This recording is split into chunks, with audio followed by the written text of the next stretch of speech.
Hi, I'm Shubham, founder of Greta. In this video, I'll show you how to integrate the Helphub component into your WordPress website using PLGOS. Let's get started. First, log into PLGOS and go to Templates. From here, select Helphub and create a new campaign. Next, choose the no-code format. Go to the Code tab and copy the snippet provided. Now, open your WordPress site and paste this code into the header or footer script section. Save your changes and then preview your site. You'll now see the Helphub component live on your website.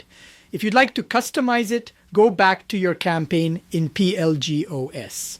For example, you can select a different theme and then click Publish. Once you refresh your WordPress site, you'll notice the updated Helphub component instantly applied. And that's it. You've successfully integrated the Helphub component in WordPress using PLGOS. Thanks for watching this video. I hope this was helpful. If you have any questions or feedback, feel free to reach out to us anytime. See you in the next one.